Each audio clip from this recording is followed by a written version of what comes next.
আজ মুহররম মাসের প্রথম সোমবারের দিনে বা রাতে চুপি চুপি এই দোয়াটি 11 বার পড়ুন। 50 বছরের কবিরা গুনাহ মাফ হবে, ভাগ্য খুলে যাবে, দোয়া কবুল হবে, আশা পূরণ হবে। মুহররম মাস আল্লাহ পাক রব্বুল আলামিনের মাস। মুহররম মাস এটি অত্যন্ত বরকতপূর্ণ একটি মাস, ফজিলতপূর্ণ একটি মাস, মাহাত্ম্যপূর্ণ একটি মাস, তাৎপর্যপূর্ণ একটি মাস। মুহররম শব্দের অর্থ নিষিদ্ধ, সম্মানিত, মর্যাদা সম্পূর্ণ। হিজরি সনের প্রথম মাস হিসেবে মুহররম মাসের গুরুত্ব তাৎপর্য অনেক বেশি। যে ব্যক্তি মুহররম মাসে আল্লাহ তাআলাকে রাজি খুশি করার উদ্দেশ্যে বিশেষ করে নফল রোজা রাখবে, নফল ইবাদত বন্দেগী করবে, তওবা ইস্তিগফারের আমল করবে, রব্বুল আলামিনের দরবারে রুনা জারি করবে, আল্লাহ পাক রব্বুল আলামিন তার জীবনের যত কবিরা গুনাহ আছে আল্লাহ তাআলা সকল ধরনের কবিরা গুনাহকে মাফ করে দিবেন।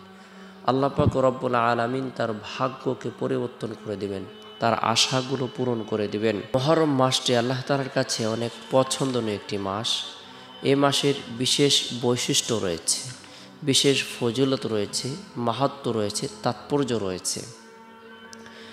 এ মাসে আল্লাহ তাআলা হজরত আদম আলাইহিস সালামের তওবা কবুল করেছেন। এ মাসে হজরত ইদ্রিস আলাইহিস সালামকে আল্লাহ তাআলা উচ্চ মাকাম প্রদান করেছেন। এ মাসে নূহ আলাইহিস সালামকে আল্লাহ তাআলা বিশেষ সফলতা দান করেছেন। নূহ আলাইহিস সালামের জাহাজ জুদি পাহাড়ে এসে আটকে যায়।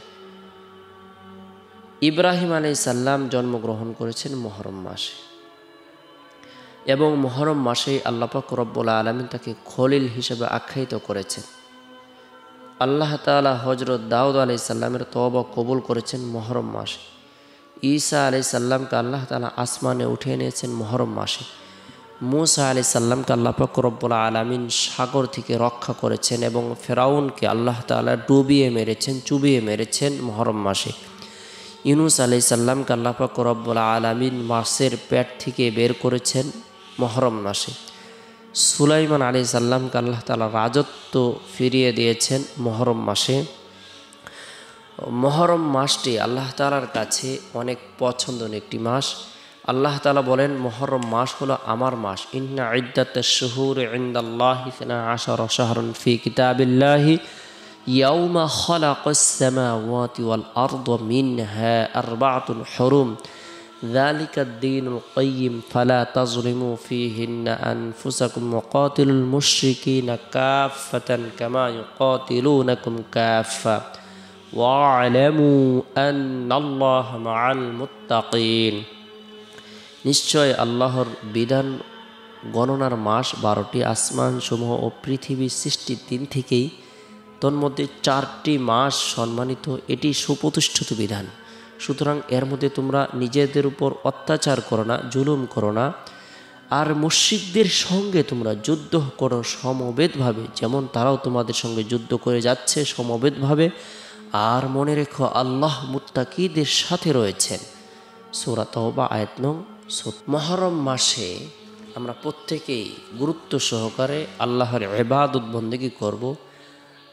মুহররম মাসের মধ্যে উত্তম দিনসমূহ হলো সোমবারের দিন, বৃহস্পতিবারের দিন, শুক্রবারের দিন।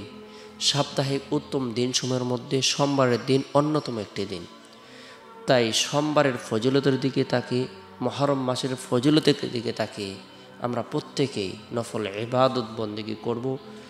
মুহররম মাসের সোমবারের দিন আমরা ফজরের নামাজ সম্পূর্ণ করার পর আল্লাহ পাক রব্বুল আলামিনের পবিত্রতা বর্ণনা করার উদ্দেশ্যে, আল্লাহর প্রশংসা বর্ণনা করার উদ্দেশ্যে, আল্লাহর বরত্বকে স্বীকার করার উদ্দেশ্যে সুবহানাল্লাহ 100 বার আমল করব, আলহামদুলিল্লাহ 100 বার আমল করব, আল্লাহু আকবার 100 বার, লা ইলাহা ইল্লাল্লাহ 100 বার।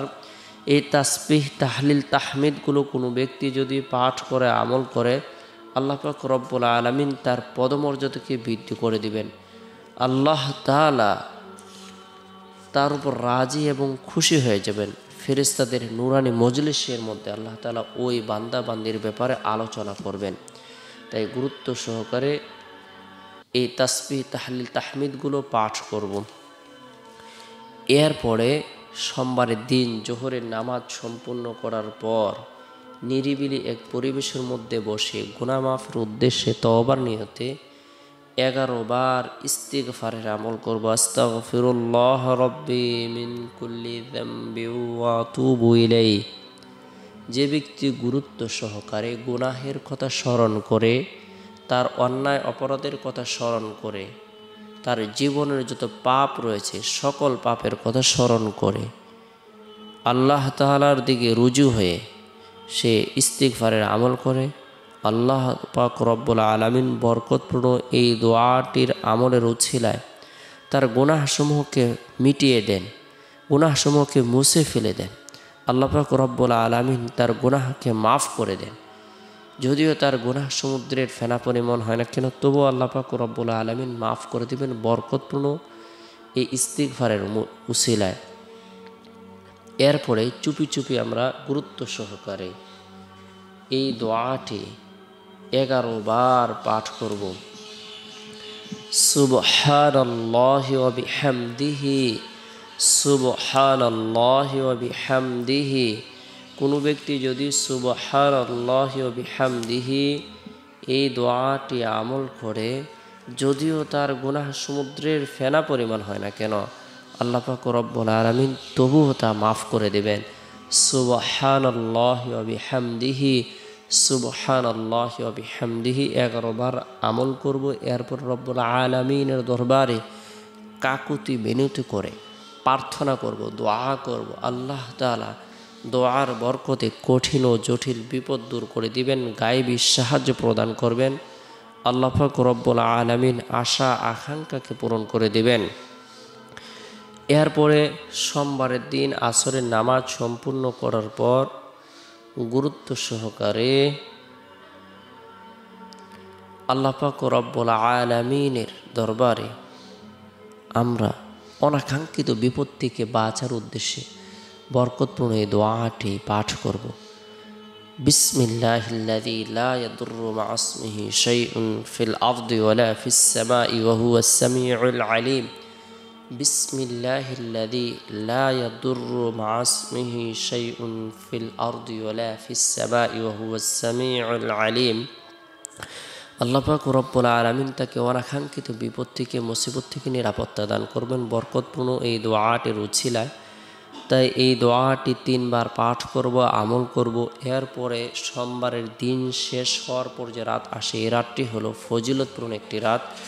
এই রাতের মধ্যে বিশেষ করে এশারের নামাজ সম্পূর্ণ করার পর তাসবিহ হাতে নিয়ে নবী সাল্লাল্লাহু আলাইহি সাল্লামের প্রতি মহব্বত রেখে, ভালোবাসা রেখে 100 বার দুরুদের আমল করব। আল্লাহুম্মা সাল্লি আলা মুহাম্মাদিন আবদিকা ওয়া রাসূলিক ওয়া সাল্লি আলাল মুমিনিনা ওয়াল মুমিনাত ওয়াল মুসলিমিনা ওয়াল মুসলিমাত